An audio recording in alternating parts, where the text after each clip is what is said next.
किसी गांव की एक घटना राजनीति में कैसा मोड़ लेती है ये तो आप जानते ही हैं। हम आज बात करेंगे कि क्या दादरा गांव की जो घटना हुई इटावा की, उसके बाद राजनीतिक गलियारों में क्या हलचल है, किस दल को क्या लाभ मिलने वाला है, क्या दल ने जल्दबाजी कर दिया है, क्या बिना इस पूरे मामले के तथ्यों की जानकारी के ही जातवादी पोस्टें जारी कर दी गई, क्या इसके बाद जातीय वैमनस्यता फैलेगी या फिर एक ग्रुप लामबंद होगा, इन सारी बातों का करेंगे हम विश्लेषण। बने रहिए हमारे साथ। मैं शिव द्विवेदी, आप देख रहे हैं लाइव न्यूज 24। हम शुरुआत करेंगे इटावा की घटना से। अभी आपने देखा कि हाल ही में इटावा में कथित कथावाचक, मैं कथित इसलिए कह रहा हूं कि वो कथावाचक नहीं है, उनको लेके भ्रम है, कथित कथावाचक के साथ जिस प्रकार की घटना की गई उसकी जबरदस्त निंदा चारों ओर हो रही।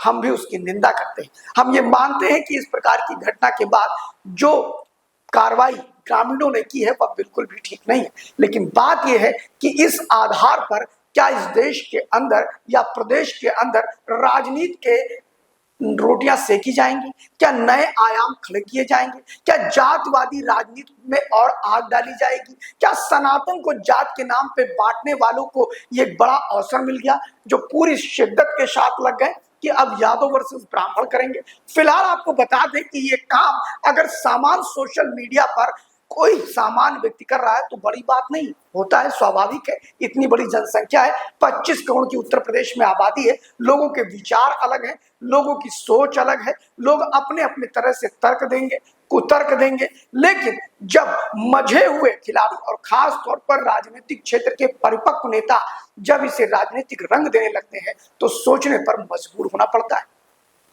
आपको भी पता है कि इटावा के दादर गांव में एक कथावाचक, तथाकथित कथावाचक मुकुट अग्निहोत्री, मुकुट मणि यादव, मुकुट सिंह या मुकुट जाटव, अभी भी उनकी जात को लेकर संशय बना हुआ है। मजे की बात तो यह है कि मुकुट सिंह यादव और मुकुट मणि अग्निहोत्री, इस दो नाम के उनके पास परिचय पत्र पाए गए।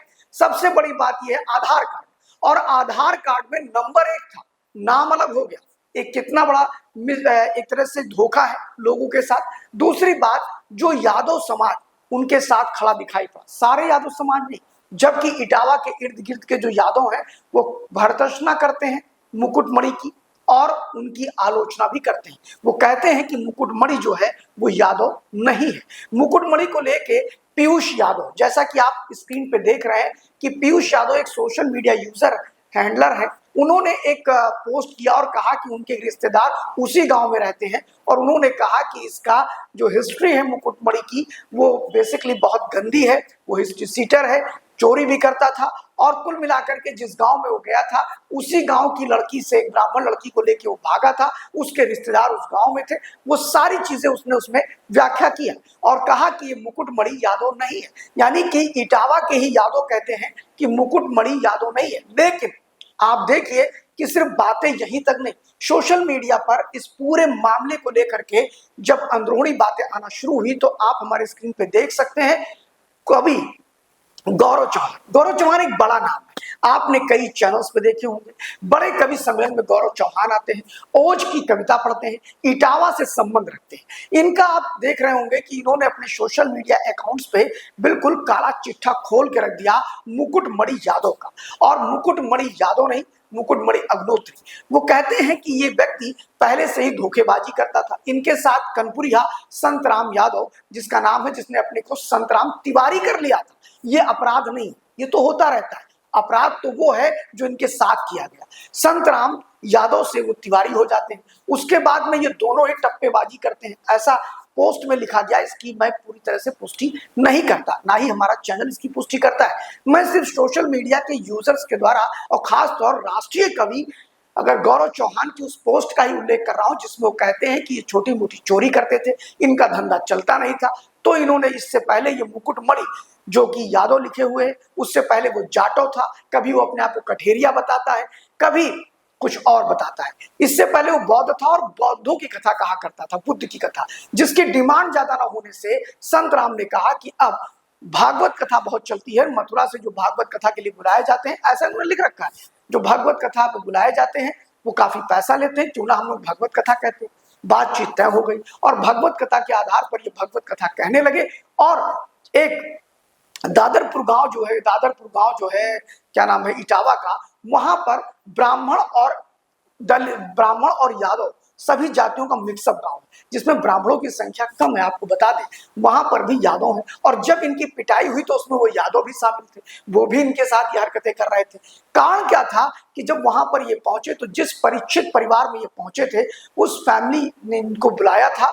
उस फैमिली के साथ जब जो बेसिक ब्राह्मणों के जो कर्तव्य होते हैं, जो प्रोच्चार होता है, उसके भी ये मंत्र नहीं बोल पा रहे थे, जैसे ओम केशवाय नमः, ओम नारायणाय नमः, ओम हस्त प्रक्षालनाय नमः। ये सारे जो मंत्र होते हैं बेसिक प्रारंभिक प्रक्रिया में, वह भी ये नहीं बोल पा रहे थे। क्योंकि वो जिस परिवार में ये कथा कहने गए थे वो परिवार पुरोहित कर्मकांड करता था, उसे एक एक मंत्रों की जानकारी थी। और जब पुरोहित परिवार को शंका हुई, उनकी पत्नी ने इस पे आपत्ति दर्ज कराई, तो इन लोगों ने उन पर आपत्तिजनक भाषा का प्रयोग भी किया। अब जब मामला तूल पकड़ने लगा तो इनके क्या नाम है आधार कार्ड को चेक किया गया। चेक करने के बाद एक मुकुट सिंह और दूसरा मुकुटमणि अग्नोत्री के नाम से आधार कार्ड पाए गए, जबकि आधार कार्ड के नंबर 1 पाए गए। जब लोगों ने इनसे सवाल जवाब करना शुरू किया तो इनसे पूछा इनका गोत्र क्या है, ये नहीं बता पाए। पूछा किस कुल के हो, नहीं बता पाए। पूछा किस ऋषि परंपरा से हैं, वो भी नहीं बता पाए। इनसे विश्वा पूछा, वो भी नहीं बता पाए। तभी वो कहता है हाय बौद्ध, ये सब भी है क्या? जैसे एक आपने कहानी सुनी थी कि हाय अल्लाह पाणन पाड़े, ऐसे ही जब वो 9 बौद्ध यानी कि जो मुकुटमणि है, जो बेसिकली यादव भी नहीं है, वह बहुत परेशान हुआ और ऐसे में गांव वालों ने उनके साथ मिसबिहेव किया। फिलहाल ये मिसबिहेव नहीं करना चाहिए, लेकिन जिस प्रकार पूरे सोशल मीडिया पे मुकुटमणि अग्नोत्री, मुकुटमणि यादव, मुकुटमणि जाटव, मुकुटमणि कठेरिया, इसकी चर्चा कम हुई जो कि मुख्य कथावाचक था, बल्कि संत राम यादव की चर्चा ज्यादा हुई, जो तबला बजा रहा है, जो हारमोनियम बजा रहा है, उसकी चर्चा ज्यादा हुई, क्योंकि वो ज्यादा सॉफ्ट कॉर्नर था समाजवादी पार्टी के लिए भी और एंटी बीजेपी भी, और खासतौर जो लोग पूरे समाज में जातिवाद का जहर घोल सकते हैं उनके लिए भी ये सबसे अच्छा समय उनको लगा और उन्होंने उस पर हमले करने शुरू कर दिए। बहुत से सोशल मीडिया इन्फ्लुएंसर तो इतना आगे निकल गए कि उन्होंने बिना सच्चाई जाने ही बहुत कुछ करना शुरू कर दिया। आपको बता दें कि गौरव चौहान की एक पोस्ट है कि आज के 2 साल पहले भी ऐसी एक घटना हुई थी, लेकिन तब स्थितियां अलग थी। यादवों का गांव था, ब्राह्मण कथावाचक थे, उनकी चुड़ैया काटी गई थी और उनके सर भी मुड़वा दिए गए थे, तब कोई हो हल्ला नहीं मचा था। ऐसा भी गौरव चौहान के ही पोस्ट में, जब हम वहां पर गए तो ऐसा कुछ देखने को मिला। दूसरा, गौरव चौहान ने जो ये सारी बातें लिखी है, उन्होंने सीधे सीधे उसमें ये क्लेम किया है, डिस्क्लेमर दिया है कि ये सारी बातें हमने वहां के लोकल यादव और ब्राह्मण परिवारों से बातचीत करने के बाद ही उन्होंने अपनी सोशल मीडिया पोस्ट पर डाला है। ऐसे एक और सोशल मीडिया यूजर है आसीम कुमार अरुण, उन्होंने भी वही बात कही जो गौरव चौहान ने कही। इसका मतलब जो हिस्ट्री सीटर है, जो टप्पेबाज है, जो कथित कथावाचक है, ऐसा सोशल मीडिया इन्फ्लुएंसर के थ्रू जो पता लग रहा, उनको आखिर संरक्षण मिला तो मिला कहां? वहां मिला जहां नहीं मिलना चाहिए, यानी कि इटावा के राजा, सैफई के राजा और उत्तर प्रदेश के पूर्व मुख्यमंत्री अखिलेश यादव जी की प्रेस कॉन्फ्रेंस में अखिलेश यादव जी इतने उतावले हो गए कि उन्होंने प्रेस कॉन्फ्रेंस तक कर ली और इन तीनों को वहां पर बुला लिया, उनसे हारमोनियम भी सुना, गाने भी सुने और बहुत बड़ा आरोप लगाया कि अखिलेश यादव जी ने कि वो समाज जो इस पर अपना अधिकार मानता है उसने गलत किया। बिल्कुल बेशक प्रथम दृष्टा इस प्रकार की हरकत नहीं करनी चाहिए। अगर ऐसी स्थिति आई थी तो पूरे गांव वालों को मिलकर के उसे पुलिस के हवाले कर देना चाहिए था, और अगर ऐसी हरकत हुई थी तो अभी तक संत राम यादव उर्फ संत राम तिवारी, मुकुटमणि यादव, मुकुटमणि जाटव, मुकुटमणि सिंह और अग्नोत्री, इन लोगों ने एफआईआर क्यों नहीं दर्ज कराई अभी तक इन लोगों के खिलाफ? पुलिस ने ऑटो मोड में सारे काम किए। अब बात आती है कि ये सारा मामला एक ग्रामीण क्षेत्र का था। उस ग्रामीण क्षेत्र में वो 4 ब्राह्मण लड़के भी पकड़े गए जिन्होंने इनके साथ कथित अत्याचार किए थे, उस पर तत्काल कार्रवाई हुई। लेकिन कल जब पूर्व मुख्यमंत्री ने प्रेस कॉन्फ्रेंस करके ढिंढोरा पीटना शुरू किया और इनके साथ आकर के खड़े हो गए, तो लगा था कि अब बढ़त बना लिया है अखिलेश यादव ने, और जातिवादी राजनीति के महारथी अखिलेश यादव अब इस मामले को और दूर पकड़ाएंगे। पीडीए से काफी मिलता जुलता मामला भी था, पीडीए के लोग ही प्रताड़ित हुए थे, तो क्यों ना अखिलेश यादव इस पे राजनीति करें? कौन रोकने वाला है उन्हें? और क्यों रोके? सच्चाई तो ये है कि ये तो उनके अनुकूल स्थिति भाई। ये घटनाक्रम जो है ये अखिलेश यादव के लिए तो बहुत बड़ी अपॉर्चुनिटी थी जिसको वो खोना नहीं चाहते थे, और उन्होंने यही किया कि सीधे प्रेस कॉन्फ्रेंस बुलाई, इन लोगों का तबला हारमोनियम सारंगी सुना और सीधे हमला करना शुरू कर दिया एक जाति विशेष पर।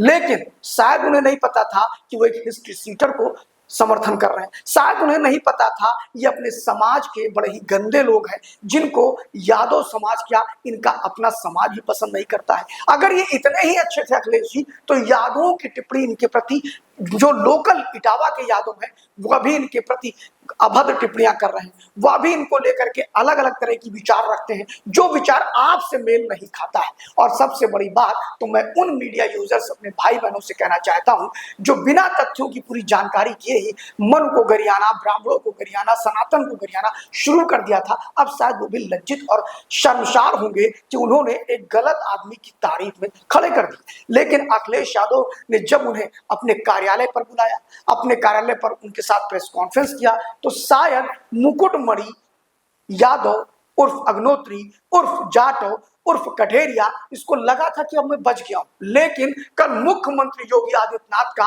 रौद्र रूप देख करके तो शायद मुकुटमणि की हालत खराब हो गई होगी और अखिलेश यादव के गोदी में बैठने का उसको अब खामियाजा भी भुगतना पड़ेगा। आपको बता दें कि कल मुख्यमंत्री योगी आदित्यनाथ ने बड़े ही तीखे लहजे में जिलाधिकारी, एसपी और मंडल आयुक्त को कड़ी चेतावनी दी है। खास तौर मुकुटमणि यादव उर्फ अग्नोत्री उर्फ जाटो को लेकर के उन्होंने सीधे सीधे कह दिया कि इसकी जो डबल जो दो उसके पास आधार कार्ड है इसकी सख्ती से जांच की जाए और अगर दोषी पाया गया तो कार्रवाई की जाए। उन्होंने सीधे कहा कि कुछ लोग, उन्होंने सीधे सीधे पूर्व मुख्यमंत्री अखिलेश यादव पर बड़ा आरोप लगाते हुए कहा कि कुछ लोग जातिवादी राजनीति को हवा दे रहे हैं और जाति के नाम पर विश्वमन करने का प्रयास कर रहे हैं, गृह युद्ध कराने का प्रयास कर रहे हैं। ऐसे लोगों से सख्ती से निपटा जाए, जो लोग भी इसमें इन्वॉल्व हो उन पर कार्रवाई की जाए और ऐसी घटना पर पुलिस स्वतः संज्ञान लेते हुए मामले की अंदर तक जाकर के लोगों के सामने लाने का काम करे। क्योंकि इस मामले पे ब्राह्मण परिवार के 4 लोगों को तो गिरफ्तार किया गया, लेकिन संतमणि तिवारी उर्फ यादव को सीधे प्रदेश कार्यालय लखनऊ में उसको जाने का मौका दे दिया गया। मुकुटमणि यादव उर्फ जाटव उर्फ अग्नोत्री को भी प्रदेश कार्यालय सभा के जाने का मौका दे दिया गया। इसको लेकर के मुख्यमंत्री ने कड़ी फटकार औरैया इसके अलावा इटावा के एसपी को जम करके लगाई और कहा कि इस पर लगातार काम होना चाहिए और जल्दी से जल्दी दोषियों को गिरफ्तार किया जाए। यानी एक तरह से जो संतमणि यादव, जाटव, अग्नोत्री, इतने नाम है उसके, ये सारा जो सोच रहा था कि मैं बच गया हूं, शायद अब उसके लिए संकट खड़ा हो गया है और अब आमने सामने पूर्व मुख्यमंत्री और मुख्यमंत्री इस मुद्दे में आ चुके हैं। देखना यह है कि इसका अंतिम स्थिति क्या पहुंचती है। क्या वास्तव में अखिलेश यादव ने अपने कार्यालय बुला करके उसको यादव के नाम पे समर्थन देकर के ठीक किया या उनका गलत निर्णय था? आने वाले चुनाव में इसका परिणाम क्या आएगा और क्या योगी बाबा के रौद्र रूप से अब पूरे का पूरा मामला बदल जाएगा, पलट जाएगा? आपकी क्या राय है? कमेंट बॉक्स में जाकर कमेंट जरूर करिएगा। Thank you.